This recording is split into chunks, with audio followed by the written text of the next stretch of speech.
우리는 성탄 시즌에 기쁘다 구주 오셨네라고 찬양을 합니다. 여러분 기쁘십니까?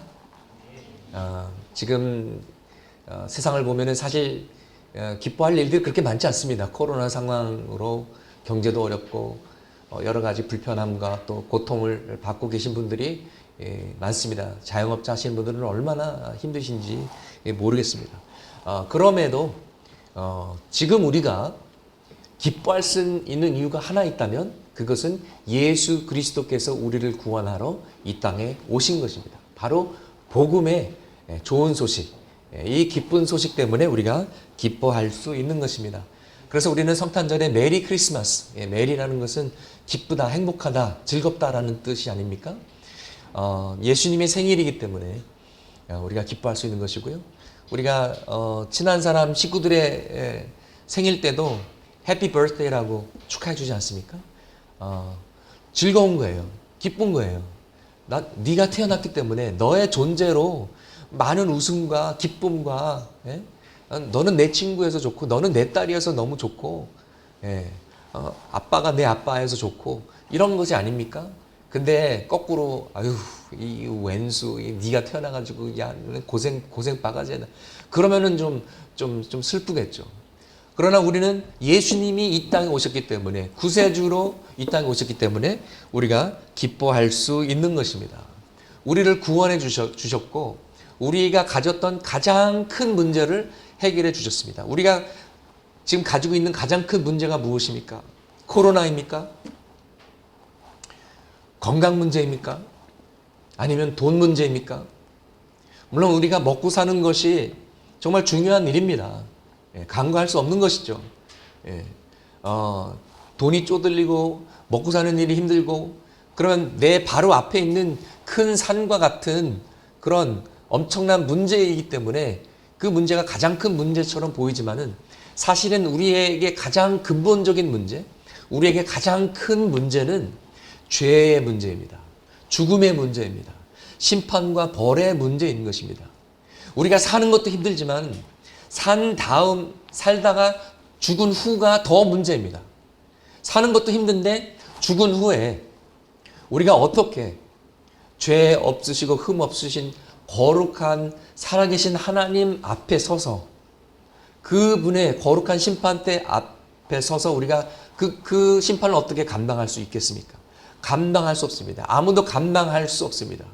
우리가 죽어서 영원이라는 시간을 어디서 보낼 것이냐? 이것이 우리에게 가장 큰 문제인 것입니다. 그런데 구원은 죄와 죽음과 심판과 벌 그리고 영원 이 모든 문제를 다 해결하는 것입니다. 그리고 이것을 해결하신 분이 바로 예수 그리스도인 것입니다. 우리가 이런 구원을 받았음에도 불구하고 기쁨이 없다면 구원이 무엇인지 제대로 모르는 것입니다. 복음을 제대로 이해하지 못하는 것입니다. 우리에게 이런 기쁨이 없다면 우리가 무엇으로부터 과연 구원을 받았는지 망각하는 것입니다. 우리에게 구원의 기쁨이 넘치기를 소망합니다. 우리가 구원받고 나니 정신 차리고 나니 이 구원의 이유, 왜 우리를 구원해 주셨을까? 왜 하필 나를 구원해 주셨을까? 왜 죄인인 우리들을 구출해 주셨을까? 그 동기가 사랑인 것을 깨닫게 되니까 너무나 감사한 것입니다. 그리고 보니까 예수님께서 나를 구원하기 위해 너무나 큰 대가를 치르신 것입니다. 4절 말씀 보니까 우리의 죄를 대속하기 위하여 자기 몸을 바치셨다라고 말하고 있습니다. 자신의 몸을 희생해서 십자가에서 죽으셔서 우리를 대속하셨다. 대신할 때 속죄할 속입니다. 그냥 나를 위해 죽으신 것뿐만 아니라 나와 자리를 맞바꾸셔서 대신 그 자리에서 죽으셨다라는 것입니다. 다시 말해서 내가 죽어야 할 그 자리로 예수님께서 들어가신 것입니다. 그리고 그 동기는 사랑입니다. 그런데 내가 사랑받을 만한 자격이 없었다라는 것입니다. 물론 나는 그래도 꽤 괜찮은 사람이야, 사랑스러운 사람이야 라고 생각할 수가 있겠죠. 그러나 그건 우리의 기준에서입니다. 그거는 그냥 내 생각일 뿐입니다. 우리는 하나님의 원수였고 죄인이었습니다.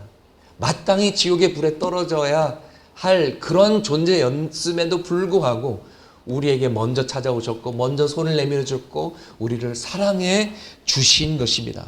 이것이 깨닫게 되면 큰 감동으로 밀려오게 되고, 그렇기 때문에 우리가 이 추운 날씨에도 교회에 나오는 것입니다. 그렇기 때문에 우리가 주님을 사랑하고 찬양하면서 은혜 받고 눈물 흘리고 우리가 감사 헌금도 하고 교회에 봉사도 하고 희생도 하는 것입니다. 그 감사가 너무나 크고 그 감동을 우리가 잊을 수 없기 때문인 것입니다. 자, 여기에서만 멈춰도 우리는 감사할 것이 너무나 많습니다. 평생 감사해 맞습니다. 그런데 여기서 멈추지 않습니다. 하나님께서 우리에게 복음을 통해서 주신 복은 단순히 우리가 용서받고 하나님 나라에 들어간다는 것이 아니라 우리를 하나님의 자녀로 삼아 주셨습니다. 그리고 하나님 나라의 상속자로 삼아 주셨습니다. 예수님께서 오시면 예수님과 함께 왕처럼 세상을 다스리게 될 것입니다. 우리에게 복음이라는 사명을 주셨습니다. 우리는 복음을 통해서 새로운 정체성을 발견하고요. 왜 살아야 되는지, 무엇을 위해 살아야 되는지, 새로운 삶의 목적과 또 삶의 사명까지도 받게 되는 것입니다. 그래서 우리가 이번 성탄 시즌에는 그냥 단순하게 기뻐하는 것이 아니라 정말 이 복음을 받았기 때문에 기뻐하기를 소망합니다. 우리에게 가장 큰 문제를 해결해 주신 분께서 지금 우리가 직면하는 여러 가지 문제들이 있습니다. 재정적인 문제나 건강의 문제나 관계의 문제나 큰 문제, 가장 큰 문제를 해결해 주신 분이 왜 그것보다 작은 문제들을 해결해 주지 않으시겠습니까? 우리는 혼자가 아닙니다. 주님께서 우리에게 오셨습니다. 임마누엘 하나님이십니다. 그렇기 때문에 우리는 혼자가 아니고 외로워할 필요가 없고 두려워할 필요도 없는 것입니다. 우리의 모든 문제도 하나님께서 도와주시고 또 우리의 손을 붙잡고 인도해 주실 줄 믿습니다. 기독교가 다른 종교와 다른 이게 뭔지 아십니까? 기독교는 그리스도교를 한자 한문으로 표현한 것인데요. 이 그리스도교, 이 기독교는요, 다른 종교와 근본적으로 두 개가 다릅니다. 어떤 사람들은 이렇게 말할 수 있습니다. 뭐 종교 다 비슷한 거 아니냐, 거기서 거기 아니냐, 다 뭐 선한 일을 많이 하고 사랑을 베풀고 용서하고 자비를 베풀고 뭐 그렇게 살아라 그거 아니냐. 물론 공통적인 부분들이 있습니다. 그러나 사실 다른 종교들은요, 이 종교 창시자들의 뭐 정확한 그 탄생 장소라든지 뭐 시간이라든지 이런 게 그렇게 중요하지 않아요. 뭐 부처가 100년, 우리가 아는 것보다 100년 전에 태어났든지 100년 후에 별 상관이 없습니다. 그리고 그들의 그 삶의 어떤 그런 부분적인들이 뭐 팩트가 조금 틀려도 별로 상관없어요. 중요한 거는 가르침이에요. 부처가 뭘 가르쳤느냐, 무하마드 선지자가 뭘 가르쳐 줬느냐, 요것이 중요한 것입니다. 그런데 기독교에서는요, 그리스도의 삶과 죽음과 부활이 핵심입니다. 예수 그리스도께서 정말 역사적으로 존재하셨는가? 엄청 중요합니다. 그분이 정말 이 땅에 오셔서 살으셨는가? 정말로 죽으셨는가? 정말로 부활하셨는가? 너무나도 중요하고요. 거기에 오류가 있다면 기독교 전체가 무너지게 됩니다. 예수 그리스도의 부활이 얼마나 중요하냐면요, 바울은 이렇게 말했습니다. 고린도전서 15장 17절 말씀에 그리스도께서 살아나지 않으셨다면 여러분의 믿음은 헛된 것이 되고 여러분은 아직도 죄 가운데 있을 것입니다. 여러분, 왜 부활이 중요한지 아세요? 정말 예수님께서 하나님의 아들이 맞나? 예수님께서 하나님이 보내신 메시아가 맞는가? 예수님께서 우리를 위해서 십자가에서 우리를 대신해서 속죄 제물로 바치게 되셨는데 그걸 하나님이 받으셨나? 받지 않으셨나? 이것이 궁금하거든요. 이것이 알 길이 없는데 이것을 증명해 준 것이 바로 부활입니다. 다시 말해서 아무나 와가지고 내가 당신의 죄를 위해서 죽어줄게. 그리고 십자가에서 딱 죽으면 그 사람이 구세주인지 아닌지 어떻게 알아요? 그리고 그 사람이 죽은 죄가 대속의 제물로 바쳐졌고 하나님께서 그 제물을 인정하고 기쁨으로 받아주셨는지 어떻게 알아요? 알 길이 없잖아요. 근데 알 길이 하나 있는데 부활이에요. 하나님께서 인정이란 도장을 쾅쾅 찍은 것이 부활이에요. 여러분, 예수님 전에도 예수님 후에도 부활한 사람은 한 명도 없습니다. 유일하게 예수 그리스도 한 분인데 그 이유는 그분이 살아계신 하나님의 아들이요 그리스도이시기 때문인 것입니다. 그분만이 길이요 진리요 생명이시기 때문인 것입니다. 하나님께서 예수님의 제사를 기쁘게 받으셨습니다. 그렇기 때문에 예수님이 말했던 모든 것이 진리이고 그분의 말씀을 우리가 믿을 수가 있는 것이에요.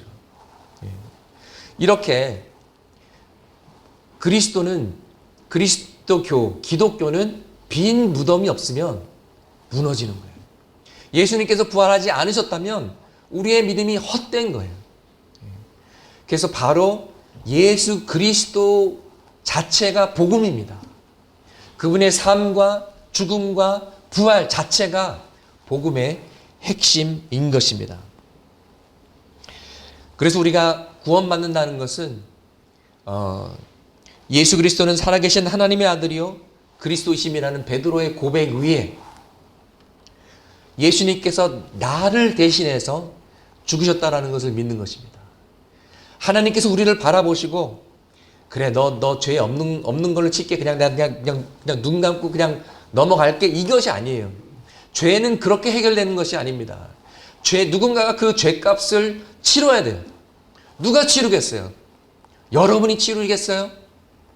그럼 우리가 멸망하는데 예수님께서 오셔서 그 값을 치러 주셨기 때문에 하나님께서 우리를 용서하실 수 있는 그런 길이 생긴 거예요. 그렇기 때문에 복음의 핵심은 오직 예수 그리스도의 공로, 그분이 하신 것을 절대적으로 신뢰하는 것입니다. 이것이 복음의 핵심인데 갈라디아 지역에 있는 교회들이 이 복음을 놓친 거예요. 거짓 교사들이 와서 다른 복음을 전합니다. 이 복음만으로는 부족하다. 성도들이 분별력이 없으니까 어쩐지 좀 부족하다고 느꼈어. 너무 쉽잖아. 그냥 아멘 하면은 끝이야. 뭔가 좀 그렇잖아요. 막 교회에 막 새벽 기도에 막 100일 동안 막 나가서 막 기도도 하고 뭔가 좀 헌금도 좀 많이 하고 좀 뭐 봉사도 좀 어쩐지 뭔가 좀 허전했어. 그래서 이들이 다른 복음을 가리키는데 복음 플러스 할례예요. 할례를 받아야 됩니다. 이게 뭡니까? 복음 플러스 율법이에요. 복음 플러스 종교예요. 복음 플러스 전통이에요. 선행이에요. 이것은 다른 복음이고 사실은 복음이 아니라는 것이죠. 죄송하지만 순복음교회도 순복음교회에서 말하는 순복음도 엄격하게 말하자면은 다른 복음이에요. 진짜 복음이 아니에요. 거기에서는 삼박자 구원을 가르쳐요. 영혼이 구원받고 플러스 육체의 건강 플러스 물질의 축복을 약속해요. 너 영혼이 잘됨 같이 너가 강건하고 범사에 잘되기를 범하노라. 그 구절을 잘못 인용해요. 물론 여러분 모두 건강하시기를 축복합니다. 여러분 모두 재정 문제가 다 해결되기를 축복합니다. 여러분이 잘 되기를 원합니다. 또 그렇게 우리가 기도하는 것이 맞습니다. 그러나 그것이 복음의 핵심은 아니라는 거예요. 그것이 사실이라면 왜 사도 바울은 육신에 가시가 있었어요? 왜 맨날 아팠어요? 사도 바울이 얼마나 아팠냐면은 24시간 의사랑 같이 다녔어요. 그 의사 이름이 누가예요. 예수님도 흙수저였어요. 가버나움의 월세 방을 얻으셔서 사역을 하셨어요. 그런데 이 번영신학, 기복신앙이 들어가서 그리스도의 복음을 변질시켰다라는 것입니다. 이것은 순복음 교회뿐만 아니라 한국의 많은 교회들에 들어온 거예요. 잘못된 거예요. 심지어 남미, 아프리카, 미국 교회가 있는 곳마다 이런 교회들이 있어요. 기복신앙이 판을 쳐요. 가난한 성도들이 있는 아프리카에 있는 대형 교회인데 성도들은 가난한데 목사는 다이아몬드 반지에다가 벤츠를 타고 다녀요. 잘못된 거예요. 거짓 선지자, 거짓 교사들이라는 것입니다.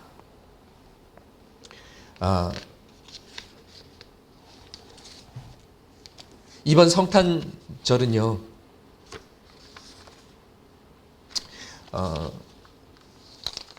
이 갈라디아 말씀을 통해서 우리가 왜 기쁘다 구주 오셨네를 외치며 찬양하는가?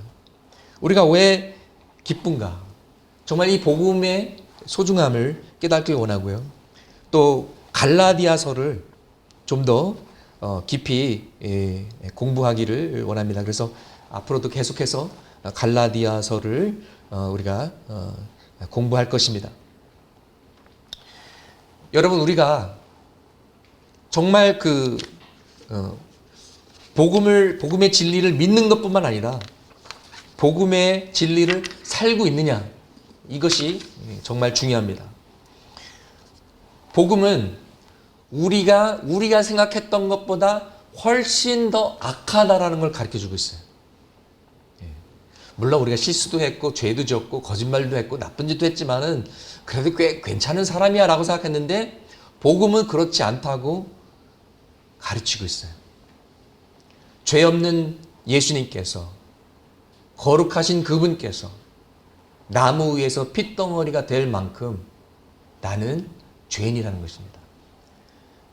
또 동시에 그럼에도 불구하고 내가 지금까지 체험했던 사랑보다 더 큰 사랑, 상상을 초월하는 사랑으로 하나님께서 나를 사랑하신다는 것을 복음은 가르쳐 주고 있습니다. 이 두 가지를 통해서 우리는 겸손함과 자신감을 얻게 됩니다. 겸손함이라는 것은요, 내가 죄인이기 때문에 내가 다른 사람을 함부로 정죄할 수 없다라는 것입니다. 50보 100보 도토리 키재기 도찐 개찐이라는 것입니다.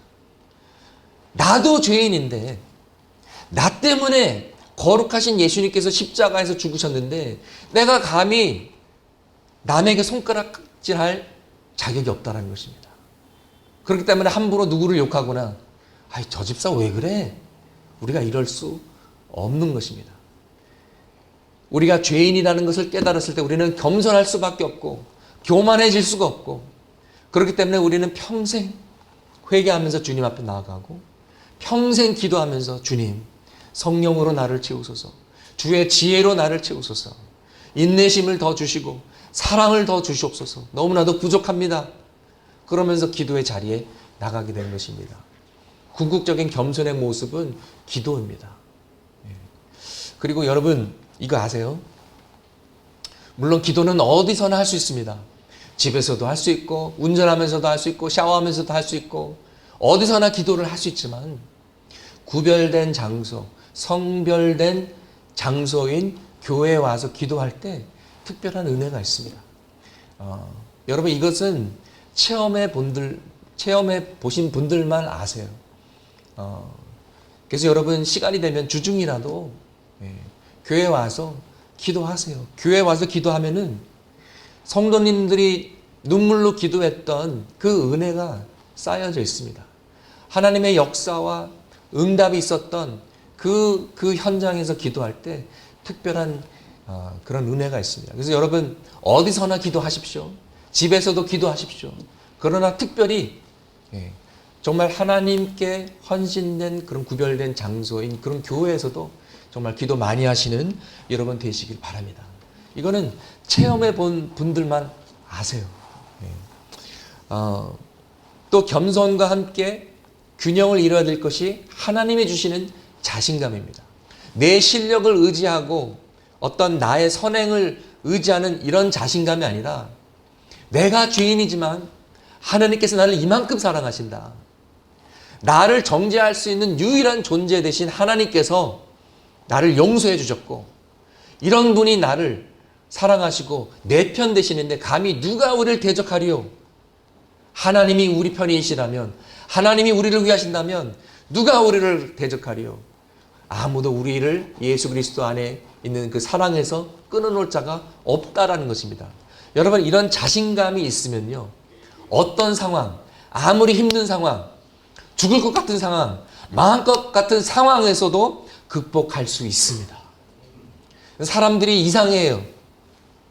아니 어떻게 이런 상황에 평정심을 가질 수 있으며, 어떻게 이런 상황에 웃을 수 있으며, 어떻게 이런 상황에 절망하지 않을 수 있는가. 보통 사람이라면 벌써 한강다리에서 뛰었을 텐데 우리와 함께 하시는 임마누엘 주님께서 계시기 때문에 소망이 있고 이런 자신감이 있고 세상이 감당할 수 없는 믿음을 가지게 되는 것입니다. 나는 내게 힘을 주시는 그리스도 안에서 내가 모든 것을 감당할 수 있고 모든 것을 극복할 수 있고 모든 것을 이길 수 있다라고 우리가 고백할 수 있는 것입니다. 그런데 이 복음의 진리는 우리의 삶 속에서 실천돼야 됩니다. 이 복음의 진리가 내 안에 들어와서 소화가 돼서 내 피와 살이 되고 내 생각이 되고 내 말이 되고 내 가치관이 되어야만 진짜입니다. 여러분 복음을 믿으십니까? 아멘. 여러분 하나님께서 여러분을 용서하신 것을 믿으십니까? 아멘. 용서받으니까 어떠세요? 좋죠? 네.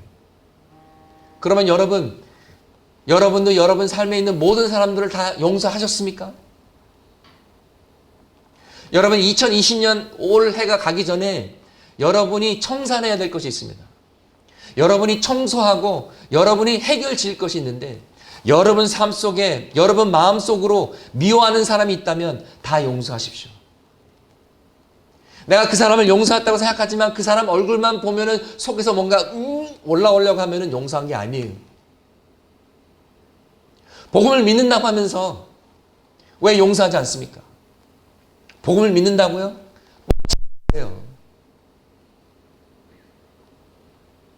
하나님이 나를 용서한 것처럼 내가 남을 용서할 때 그때 진짜가 되는 겁니다. 그때야 내가 복음을 믿는구나. 복음의 진리가 나를 변화시켰구나. 라고 말할 수 있는 것입니다. 송구영신 예배 때도 그 시간을 가질 거예요. 그래서 여러분 지금부터 마음 준비하세요. 내가 용서하지 않고는 새해를 맞이할 수 없다. 그런 각오로. 그리고 내가 용서하려고 하는데 잘 안 된다. 그게 맞는 거예요, 여러분. 왜냐하면 용서는 초자연적인 하나님의 은혜로만 되는 것입니다. 용서가 안 된다고요? 그만큼 복음에 빠지지 않은 거예요.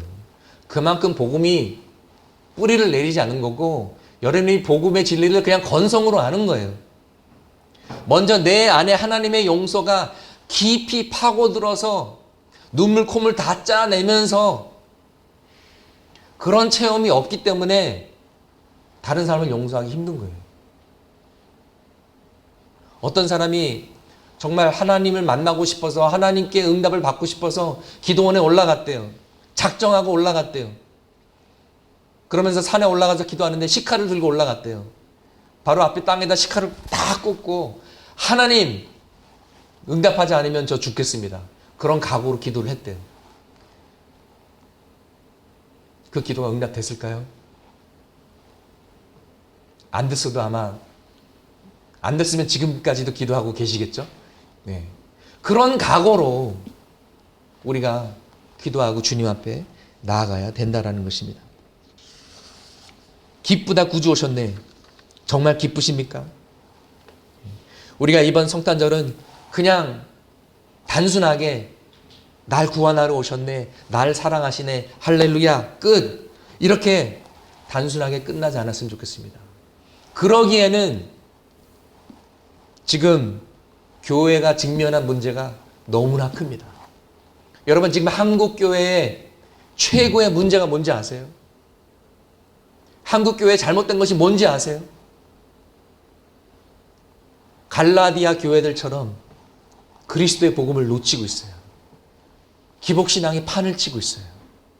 그래서 적어도 창일교회에서만큼은 그리스도의 복음, 하나님 나라의 복음이 가르쳐주고 선포되기를 소망합니다. 그래서 혼돈의 시대에 맑은 물이 되고 우리 창일교회를 통해서 한국교회가 새로워지기를 소망합니다. 우리 창일교회 비전이 뭔지 아세요, 여러분? 하나님 나라의 복음을 가르치는 것이에요. 그것이 우리 교회의 사명이자 비전인 줄 믿습니다. 그것이 우리가 앞으로 나아가야 할 길입니다. 그래서 내년 우리 교회 표어가 말씀의 반석 위에 기초를 세우라입니다. 우리가 말씀의 반석 위에 복음을 붙잡고 교회를 세워야 될 것입니다. 따라해 주시기 바랍니다. 말씀의 반석 위에 기초를 세우라. 아멘. 말씀의 반석 위에 우리의 신앙이 세워지고 우리의 교회가 세워져야만 되는 것입니다. 반석 위에 집을 지어야 그 집이 견고합니다. 여러분, 뉴욕 맨하탄 아시죠? 뉴욕 맨하탄에 가면은요, 정말 100층을 넘는 고층 그 빌딩들이 가능합니다. 예. 옛날에는 제가 어렸을 때는 엠파이어 스테이트 빌딩이 제일 높은 빌딩이었는데요. 이제는 높은 빌딩 축에 들지도 못합니다. 예. 뭐 크라이슬러 빌딩, 뭐 시어스 타워, 또 이제 그 쌍둥이 빌딩, 여러 가지 빌딩들이 있죠. 그런데 맨하탄에 왜 이렇게 고층 빌딩들이 많은가? 그것은 맨하탄이라는 이 섬 자체가 바위예요, 바위. 그래서 맨하탄의 다른 이름이 The Rock, 반석이에요. 여러분, 반석 위에 세워진 집은 뭡니까? 복음의 진리를 아는 게 아니에요. 알기만 하면 모래 위에 지은 집이에요. 그러나 하나님의 말씀을 실천했을 때, 순종했을 때 반석 위에 세워진 집이 되는 것입니다. 지금까지 우리는 성경 공부만 했어요. 설교 들었어요. 아멘 했어요. 은혜 받았어요. 근데 복음대로 살지 않았습니다. 복음을 믿는다고요? 근데 왜 용서 안 하고 있어요? 그럼 복음을 믿는 게 아니지. 모래 위에 집을 세우고 있는 거예요. 자, 그러면 우리가 어떻게 구체적으로 반석 위에 집을 세울 수 있을까요? 첫 번째는 성서적인 가르침을 토대로 한 교리입니다. 성서적인 가르침을 체계적으로 정리한 것이 교리예요. 신학교에 가서 이제 이것을 배우면 이걸 신학이라고 하는데 이것이 교리입니다. 여러분 고린도전서, 고린도후서는요, 특정 교회에 쓰여진 편지예요. 고린도 교회 안에서 내부적인 문제들이 많았어요. 막 서로 싸우고 예배 때 막 질서도 없고, 그래서 고린도 교회 편지를 썼어요. 그런데 갈라디아서는요, 갈라디아 지역에 있는 여러 교회들에게 쓴 거예요. 복수예요. 교회들이에요. 근데 교리 문제 때문에 편지를 썼기 때문에 한 교회가 아닌 여러 교회에 쓸 수 있었던 것이에요. 그러면 그 교리의 문제가 뭐예요? 그리스도의 복음이 변질됐어요. 다른 교리가 들어왔어요. 다른 복음이 들어왔어요. 쉽게 말하자면은 이단 문제예요. 그것 때문에 이것을 쓴 것입니다. 근데 여러분은 이미 교리를 외우고 계세요. 여러분이 외우고 있는 교리가 뭐죠? 사도신경. 사도들이 신경 써서 만든 거예요. 바울, 요한, 마태, 베드로, 이 사도들이 2000년 동안 초대교회를 시작해가지고 2000년 동안 우리가 전세에 온 거예요. 성경의 가르침을 뽑아서 정리해 놓은 것이 사도신경이에요. 사도신경 안에 복음이 있어요. 그리고 어떤 사람은 뭐 사도신경 그게 이제 성경에 있는 게 아니라고 말하는데 여기저기서 뽑아와서 정리해 놓은 것이죠. 그렇기 때문에 우리는 말씀만 필요한 것이 아니라 말씀을 토대로 한 올바른 교리가 너무나도 필요한 것입니다. 여러분, 창조의 교리만 해도요, 얼마나 중요한지 모릅니다. 우리가 수요일마다 하나님 나라의 복음 그 성역 공부를 하고 있는데요. 1, 2, 3, 4가 했을 때보다 지금이 얼마나 더 은혜롭고 더 얼마나 재미있는지 몰라요. 여기서 다뤘는데요. 창조론과 진화론의 이 세계관과 가치관, 결국 교리죠. 근데 이 창조 하나만 우리가 무엇을 믿느냐에 따라서 엄청난 차이가 나고 엄청난 결과를 가져다 주는 것을 우리가 나눴습니다. 여러분, 시계가 스위스에서 만들었다 하면은 뭐 브랜드 네임이 무엇이든지 간에 일단 소중하게 여깁니다. 왜냐하면 퀄리티 시계라는 것을 우리가 인정을 하거든요. 그런데 사람은 하나님이 만드셨기 때문에 누구든지 다 소중한 것입니다. 메이드 인 스위스라면 시계가 소중한 것처럼 Made by God, 하나님의 형상으로 지음받은 인간은 소중한 가치를 가지고 있는 것입니다. 이것이 창조론이에요. 창조를 믿는 사람은 이렇게 믿어요. 그것뿐만 아니라 예수 그리스도께서 성육신을 입고 인간의 몸으로 오셨기 때문에 그 자체로 인간의 가치가 부과된 거예요. 또 예수님께서 십자가에서 죽으셨을 때 모든 인간을 위해서 죽으셨기 때문에 어느 누구도 그 사람이 못생겼든 그 사람이 배우지 못했던 그 사람이 장애인이든 그 사람이 누구든지 간에 그 사람에게는 엄청난 가치가 있다는 것입니다. 왜냐하면 그 사람을 위해서 예수님께서 죽으셨기 때문에 그 사람은 소중하다는 것입니다. 그래서 우리는 하나님께서 창조하셨기 때문에 예수님께서 육신의 몸으로 오셨기 때문에 예수님께서 우리를 위해 죽으셨기 때문에 모든 인간은 남녀노소 누구나 할 것 없이 소중한 존재라는 것입니다. 그러나 진화론은 그렇지 않습니다. 진화론에는 창조주가 없고요. 창조의 목적이 없습니다. 생명은 실수예요. 그냥 어쩌다가 빵 터진 거예요. 말 그대로 빅뱅을 통해서. 그리고 어쩌다가 세포가 생겨나고 그 세포가 진화되어서 인간이 된 거예요. 그렇기 때문에 창조의 목적 따위는 없어요. 윤리, 도덕, 삶의 의미 그런 건 없습니다. 그것뿐만 아니라 진화론의 영향으로 적자생존이라는 법칙이 이제 적용되기 시작했어요. 양육강식. 강한 자가 살고 약한 자가 죽는 것이죠. 강한 자가 약한 자를 잡아먹는 것이 정글의 법칙이에요. 그렇기 때문에 이것을 잘못 인용하면 고등학교에서 일진들이 약한 학생을 괴롭히고 왕따시키는 것이 정당화될 수가 있어요. 왜냐하면 적자생존 양육강식의 법칙이니까. 대기업이 골목 상권을 다 잡아먹어도 그게 정글의 법칙이니까. 어떤 사람이 이렇게 말할 거예요. 나는 진화론을 믿지만은 지금 목사님 말씀하신 그거는 동의하지 않습니다. 당연히 동의하면 안 되죠.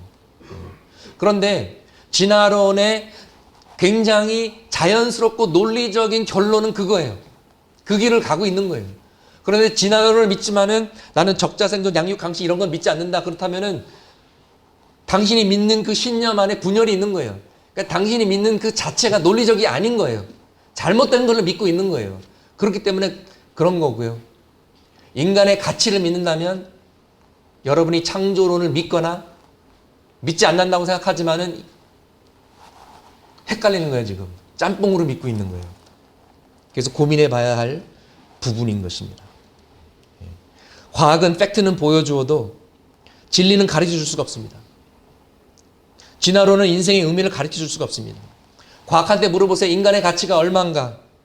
뭐 인간에서 뭐가 나오고 질소 나오고 산소 얼마 나오고 8브러치의 가치의 그 물품이 나온대요. 화학 물질이 나온답니다. 그것이 과학이 말해줄 수 있는 인간의 가치예요. 왜 나치군이 600만 명의 유대인을 학살했을까요? 그들이 믿었던 세계관, 가치관, 교리 때문입니다. 무엇을 믿었습니까?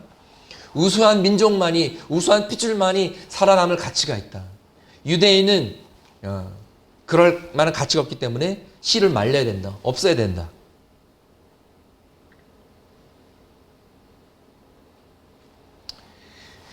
엄청난 비극이죠. 창조를 믿느냐 안 믿느냐 요 한 가지에서도 이렇게 다른 길을 걷게 됩니다. 어떤 사람들은요, 같은 상황 속에서도 다른 신념을 갖고 있기 때문에 다른 반응을 보입니다. 요즘 그 유튜브 보니까 미스트롯 2라는 게 이제 나왔더라고요. 옛날에 미스트롯, 미스터 트롯 이런 것들이 나왔는데 두 사람이 둘 다 떨어졌다고 생각해 봅시다. 한 사람은 화를 내고 한 사람은 슬퍼합니다. 한 사람은 왜 심판들이 내 탤런트와 내 실력을 알아보지 못할까? 이 바보들. 막 화를 내요. 다른 사람은 나는 정말 노래를 못 부르나 보다. 나는 재주가 없나 보다. 빨리 다른 길로 가야겠다. 우울해하고 슬퍼해요. 똑같은 상황인데 신념이 다르기 때문에 다른 반응이 나타나는 거예요. 이만큼 우리가 무엇을 믿느냐, 우리의 신념, 우리의 교리 이렇게 중요한 것입니다. 그래서 우리가 말씀의 반석 위에 우리의 신앙을 세운다는 것은 첫 번째 성서적 교리를 붙잡는 것입니다. 성경 말씀만으로는 부족해요.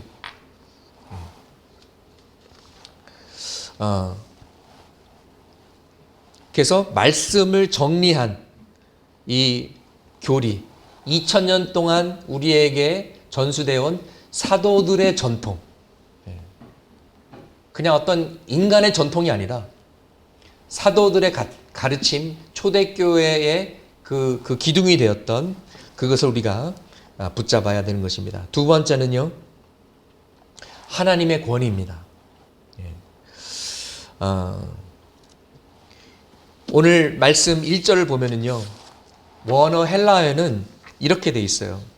우리 한국말로 번역된 것은 예수 그리스도와 하나님 아버지께서 임명하심으로써 사도가 된 나 바울이, 사도가 된 나 바울이 맨 나중에 나옵니다. 그런데 원어 헬라어는 이런 순서로 돼 있어요.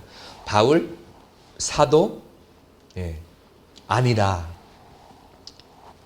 apostle, not, no가 나와요.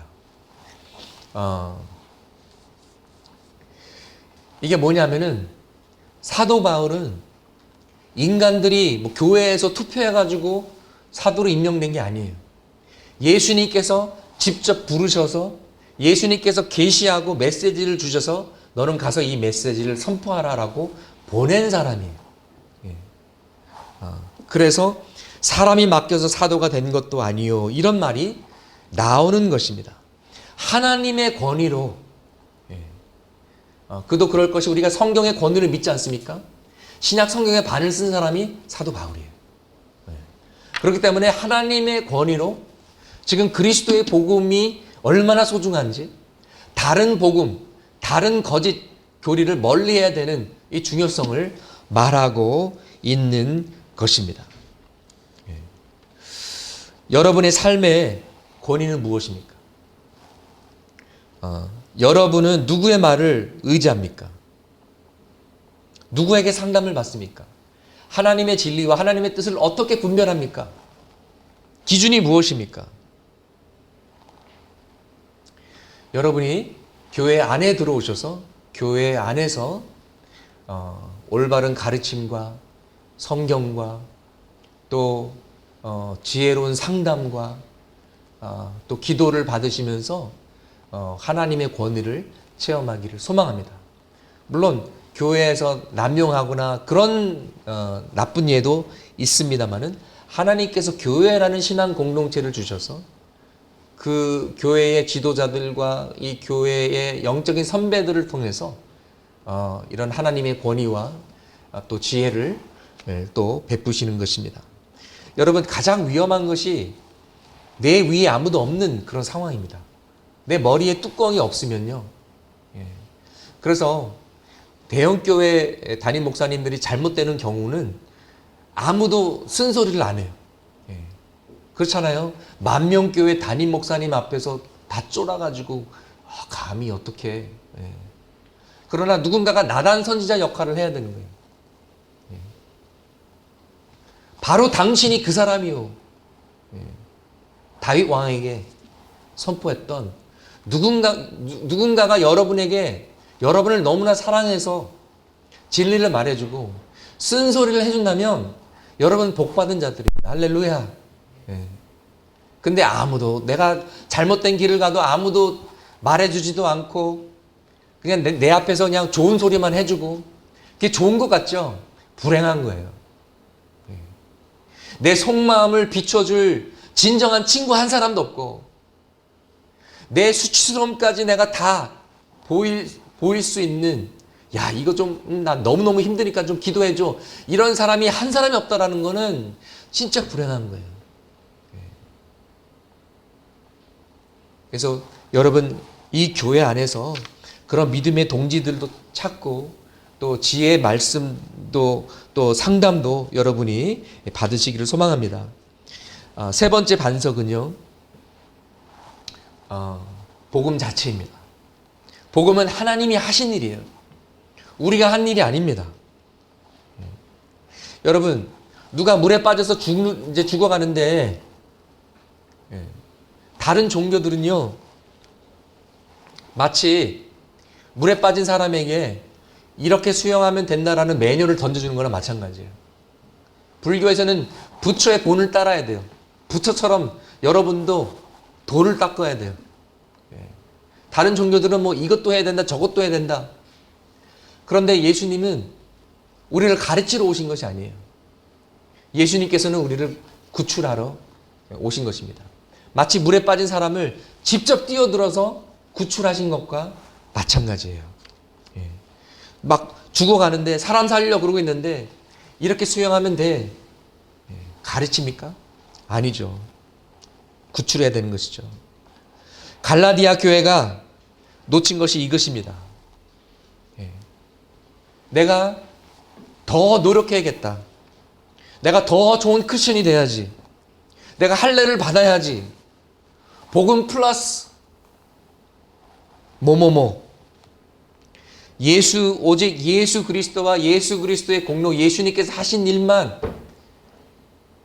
의지해야 되는데 예수님께서 하신 십자가에서 이루신 그것만으로도 충분한데 거기다 뭔가를 더하려고 했던 것입니다. 갈라디아 교회들의 실수는 순종이 없어서가 아니라 순종을 안 해서가 아니라 순종을 신뢰한 거예요. 내가 순종했으니까 구원받겠지. 여러분, 우리가 뿌리와 열매를 혼돈해서는 안 됩니다. 뿌리가 있기 때문에 나무가 있고 나무가 있기 때문에 열매가 있는 것입니다. 우리가 순종했기 때문에 구원받은 것이 아니에요.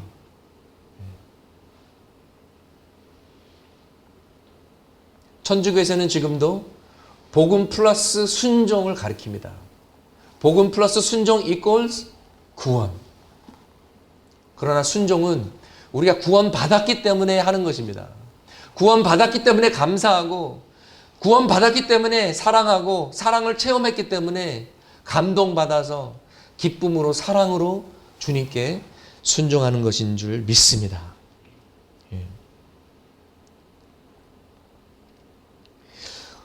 4절 말씀에 하나님께서 우리를 구원하신 것은 하나님의 뜻을 따라 하나님의 뜻이었고 은혜였다고 말해주고 있습니다. 대신대 속죄 속 우리를 대신해서 죽으셨다고 말하고 있습니다. 그런데 우리가 이 구원을 받기 위해서 할 일은 아무것도 없었다라는 것입니다. 여러분, 죽은 나사로가 다시 살아나기 위해서 무엇을 준비해야 했겠습니까? 죽은 사람이 뭘 해요? 아무것도 못하죠. 그냥 예수님께서 나사로야 나와라 했을 때 네, 아멘, 그리고 나오는 것밖에 없어요. 여러분, 물에 빠지는 사람이 뭘 준비하겠어요? 할 수 있는 건 아무것도 없어요. 그냥 구출 받으면 돼요. 그냥 인정하고 도움을 받으면 되는 것입니다. 우리의 구원이 바로 그렇습니다.